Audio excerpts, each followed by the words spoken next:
is Joseph, who's the president of Middle East and Turkey for Danaher. And so my question to you is, if you can mention in general some brief about the company. Sure. And what are the kind of products that you deal with, and how are you providing a value proposition for your customers? Sure. Danaher is a $20 billion science and technology company headquartered in the United States. It's a global company with more than 50% of our revenue outside of the United States.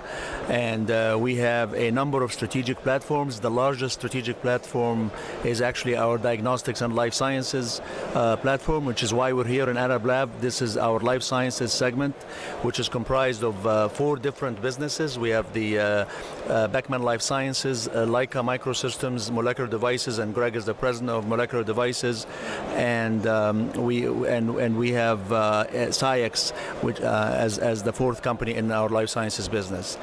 We operate globally under our strong brands, and in the Middle East here, we consider this to be a very high growth market for us. We've been here for a number of years, and we've continued to grow the business here in the Middle East significantly over the past several years. It has represented a significant growth for us at Danaher. Okay. Since you mentioned, Middle East being a significant growth market for you, could you mention some of the sectors that are growing over here? Sure. The potential that you see? Sure.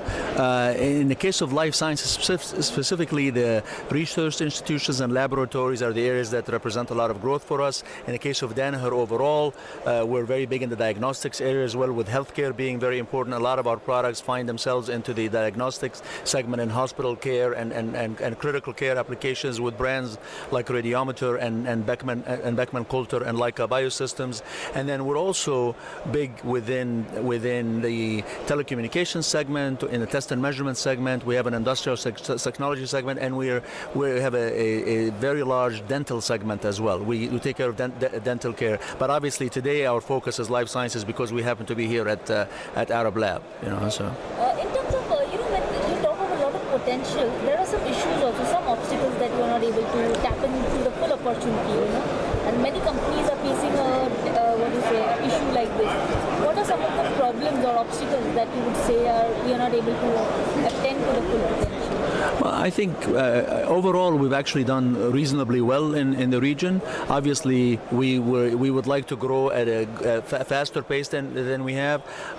We think of service as being an important component of what we do, and we think of application support. So our focus has been to provide our customers with the necessary support and being able to provide with the technical resources. The region is hungry for technical support and for it continues to develop its own people, and we believe we're part of that growth segment for the Middle East. So. Okay.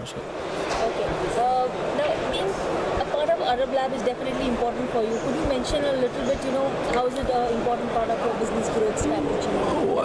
It's an opportunity for us to put all of our products together under one area where a lot of our customers and potential customers can come and see the entire portfolio of product offering that we have. ArabLAB provides a nice concentrated way, and the potential customers and the customers that we have that walk through the show can come in one location be exposed to not only the products that they're buying from us, but also the other products that are synergistic, where they can look at the overall product portfolio.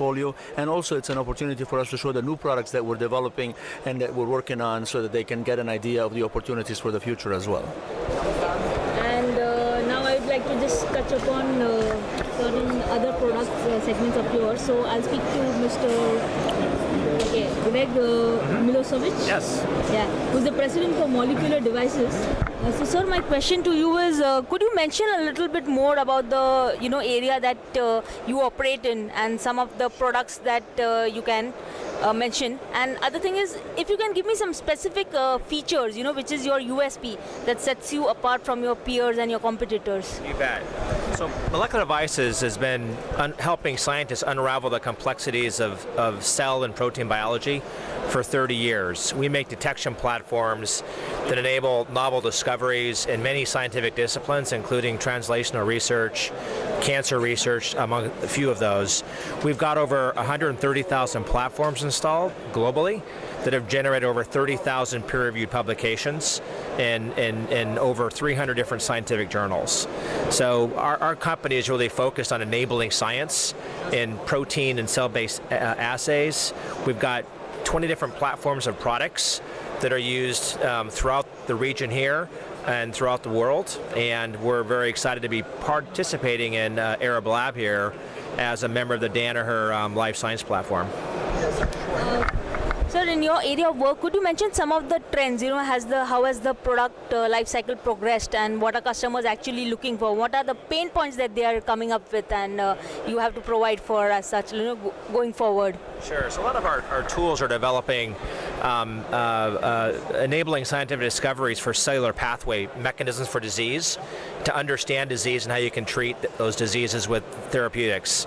And so that means you've got to be able to look within not just the body, but within the cells, and then within the organelles in the cells and the proteins. And our platforms enable that to be done in a very precise and scientific way to enable a scientist to have breakthrough discoveries that can lead to, again, a published paper or a new therapeutic that's going to help improve healthcare. From what I understand, you're talking more of healthcare and life sciences. Is there any other area, where you deal with and your devices are maybe finding some sort of a solution, or other people are talking to you? Could you give me a sense of all the various diversifications for your products? Great question. We really focus on life sciences. Our products have been used in a very novel area. The International Space Station actually has 2 of our microplate readers that were launched with a Soyuz rocket 3 years ago, and they've enabled scientific research in zero gravity that is something you can't do on Earth. And there's been 3 papers published that have been enabled due to this kind of science in a zero-G gravity on the space station. So that's something that's kind of out of the classical life science research norm in terms of the healthcare focus that we're focusing on here, that we're pretty proud of. Moving on, I'd like to speak to Mr. Walid Beylouni, who's the General Manager Middle East for Leica. So my question to you is about the products that you were, showcasing here, plus providing for customers, and some of the features, that we can look into that set you apart from the industry norm. I'll speak for Leica, but also for Beckman Coulter Life Sciences and SciEx as well. So first, a few words about SciEx. SciEx is an LC-MS company. It's a global leader in LC-MS, and we are here involved into four market segments mainly. So we have the biopharma, we have the academic research, food testing, and forensic. Those are the 4 main verticals which are part of our focus here in the region. So if I need to mention one particular application about SciEx in the region, it would be meat speciation and halal food testing. This is a unique application that SciEx has been focused on. We are the first to bring it into the market, and it really makes a lot of sense to the region. Talking about Beckman Coulter Life Sciences, Beckman has a large portfolio which is spread over different verticals, from life science research to clinical research, clinical diagnostics, and also oil and gas and particle testing in general, which goes into oil and gas and also the pharmaceutical industry. Here, for this particular event, we're focusing mainly on 2 technologies. The first one is the flow cytometry. We're just launching here at this event a new flow cytometer. It's an entry-level flow cytometer that we did not have in our portfolio in the past. And this allows the researchers to have an easy access to flow cytometry. So this is more for the beginners in flow and for those who have a smaller budget in flow cytometry. In addition to that, we're launching here the Biomech 4000 from Beckman. This is an automated system for liquid handling and sample preparation. Talking about Leica microsystems, we're displaying here 2 main technologies. One of the technologies is laser microdissection. So laser microdissection was not very well introduced into the region in the past, and now we see more and more interest in two key areas. The first one being forensic science, and the second one being life science research. In addition to laser microdissection, we're promoting here our forensic comparison microscopes, and for those particular microscopes, Leica is a global market leader, and we have a large install base in the Middle East here with over 25 to 30 installation of high-end comparison microscopes in the different forensic laboratories in the region. That was really very insightful. I just have a question for you. Many of these products that you're looking around, everyone is talking of flexibility and automation.